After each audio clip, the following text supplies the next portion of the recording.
What's up, gamers? I recently watched Squid Game, and I loved it.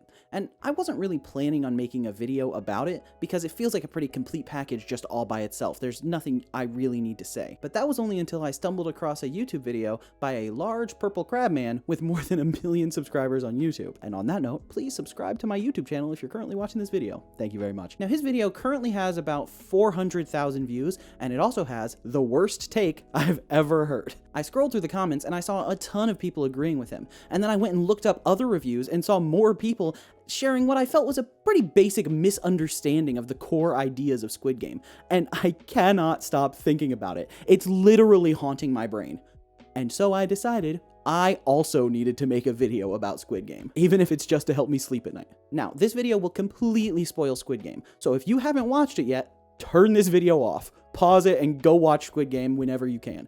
Because it's not worth spoiling Squid Game. I highly recommend you go into that show as blind as you possibly can. But I'm not your dad, so do what you want. Now, the video that I watched by the Purple Crab Man that prompted me to make this video in the first place was making the assertion that the final twist of the show involving Oh Il-nam did not work. Now, the video in question is full of what I personally believe are bad takes about the ending, but you might be able to chalk those up to more of a difference in opinion. However, there was one point in that video that demonstrated a complete misunderstanding of the themes of Squid Game. And that point was, to summarize, one of the reasons that the ending doesn't work is because it is a plot hole that Oh Il-nam participating in the games would make them unfair. Now, there are a lot of problems with that statement, and I'll dive into each of them, but we need to start with grounding our analysis of the show by stating the obvious, which is that Squid Game is a critique of capitalism, or at least of the results of a capitalistic society. Now, that's a very obvious, surface-level analysis of the show. You don't need a 20-minute Squid Game explained YouTube video to show you that Squid Game is saying, maybe there are some inequities in society. Like, if you watch Squid Game and don't think it's being critical of a capitalistic structure to society, then, like, go watch it again, I guess, or like, take a class on basic media analysis. I don't know, man. The show isn't subtle. It's very direct with its messaging about its core theme. And that's not even to mention the fact that it was the stated intent of the author that be the theme of the show. So I don't want to dwell on that point. I only bring it up because it gives us a lens with which to view the events of Squid Game. With this understanding of the thematic elements and the subtext, we have the tools to analyze the difficult questions that the show is providing with the text itself. Now, you might ultimately disagree with the points the show is trying to make, but that's fine. It doesn't change our analysis of what the show is trying to say. Now, in the Crabman's video, he claims that the games are designed so that no one has an unfair advantage. And I've also seen a lot of other discussion around whether or not the games are actually fair. So that leads us to the very obvious first question that we have to ask ourselves, which is, were the death games fair? And no, what are you talking about? Of course they weren't. What? Just because the frontman publicly executed some people in the name of fairness and went on a rant about, like, the games are totally fair, guys, for realsies, I promise, it's super fair. It's like, that doesn't make it true. And I think the best example we can use to prove that the games aren't fair is the second game with the candy cutting. Now, this is obviously an unfair game. I mean, we got one guy over here cutting out a triangle, and another dude over here with, like, the Mona Lisa. To be perfectly clear, the people who chose triangle have a huge, unfair advantage over the people who chose a more difficult shape like the umbrella. Now, you could make the argument that everyone got to choose their own shape, albeit before they knew what the games were about. So it's not unfair, they just chose poorly, right? But if we're making the assumption that the people who created these games, Oh Il-nam and friends, wanted them to be fair, then there's a very obvious question staring us in the face, which is, why didn't they just give everyone the same shape? There was no need to introduce this shape-choosing element into the game. It would actually be as fair as it could possibly be if everyone just started with the same shape. No, there was a specific decision made to add an element of unfairness to a game that would otherwise be fair. And why? It's because the author wanted the game to be unfair. That's the only explanation for it. See, the author wanted to use the unfair elements of each game to subtextually challenge us on the unfair elements of society. Each of the games is unfair in its own special little way. And when we see it in the context of the game, we can understand that intuitively, that sucks, that's totally not fair. And so the show is challenging us to make that same determination of fairness when that specific unfair element is applied to society as a whole. For example, is it fair that some people fail without fully knowing the rules by which they're playing? Is it fair that some people have to start from much worse positions or compete with a huge disadvantage? Is it fair that some people fail due to being in a community that doesn't know how to help them, or for simply being physically weaker? Or for the more overt question Squid Game is asking during Tug of War, is it fair to be more likely to fail because you're a woman in a male-dominated society? Is it fair to get tricked or cheated, or just to have the game suddenly change rules when you're winning? Is it fair to have to face way more obstacles than someone else to reach success, or to benefit so heavily off of the hard work that other people did without them getting any benefit from it? And probably the toughest question posed in the titular Squid Game, is it fair to take everything from someone when you've beaten them? Is it fair to even win in the first place? Now, there's one more particularly illuminating piece of evidence in favor of the games being unfair, and that's that the VIPs directly tell us that the games aren't fair.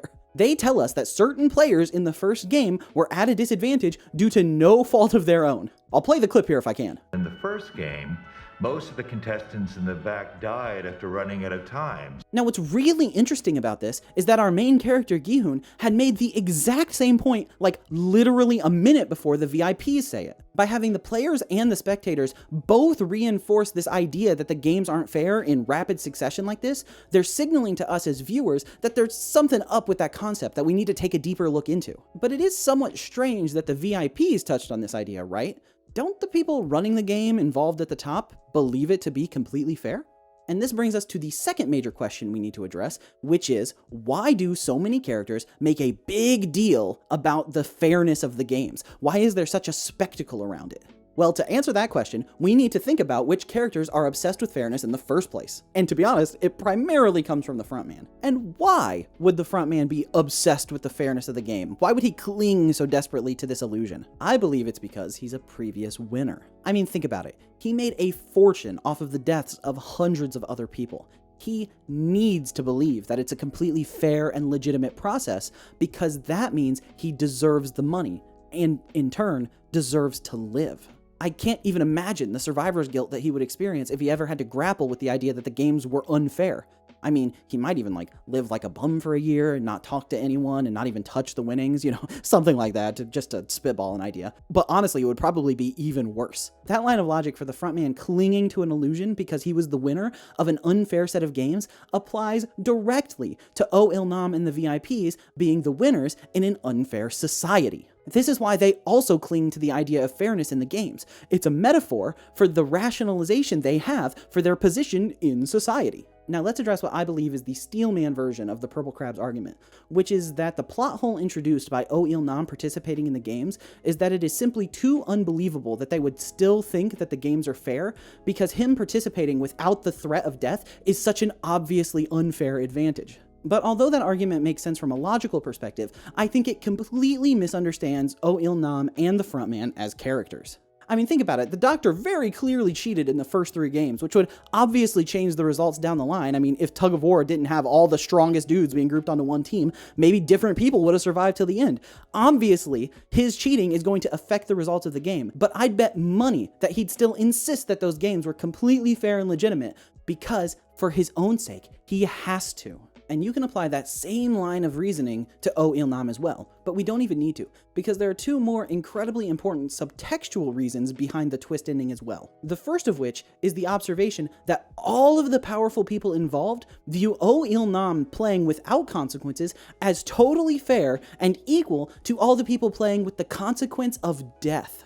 This is a very clear subtextual message that the rich and powerful are unable to comprehend that the current structure of society is literally life and death for the poor while just being a game for them. And I think this clear subtextual message is one of the core themes of the show. The other important detail highlighted by lmao participating in the games is his reason for doing it. And it's because he was just unhappy. He wasn't having fun in his life anymore. And the reason that you can pick up on for that is because he was ostracized by society. He couldn't make connections with people anymore. The reason he had so much fun in the death games is because he was able to make a connection with Gi-hun. That's why he emphasizes it with his dying words, that Gi-hun made the game fun for him again. It's very clear that him participating in the games again is a metaphor for him being a part of society again and able to connect with other people. And that's why the show doesn't really make him into this over-the-top evil character, he's just a lonely old man dying of a brain tumor. The show spends so much time in the early episodes getting us to fall in love with that character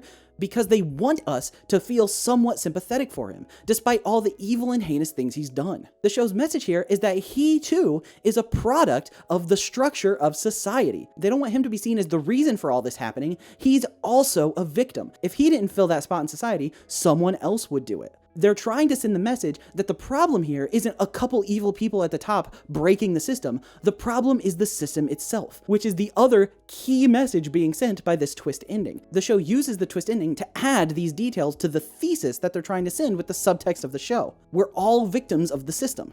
So yeah, for a quick and concise conclusion here, the games aren't fair, obviously, and the game is using the unfairness of the games to highlight the unfairness in a capitalistic structure of society. And lmao being the host of the games while also participating in them is used to show us that even the people at the top of the structure are being ostracized and victimized by it. The structure itself is broken.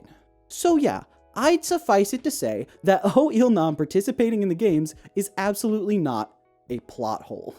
And I just want to add a quick disclaimer at the end of this video that I have no problem with the Purple Crab Man or his YouTube channel. I wish him the best of luck. And generally, I find his videos to be pretty entertaining. I just found his video and disagreed heavily with the points he made and thought that they kind of demonstrated a misunderstanding of the subtext of Squid Game. So I just wanted to make a video sharing my own interpretation of Squid Game. But that's the thing about interpretations of media, man. It's so easy to miss something or overlook something, and now suddenly your analysis has like this huge hole in it. So if there's anything I missed during my analysis, or any problems with something I said, or if you think there's a point that adds to my thesis, or if you just want to discuss a different element of Squid Game, then please leave that in the comments, because I would love to discuss it with you. I literally cannot stop thinking about Squid Game. Please talk to me about it.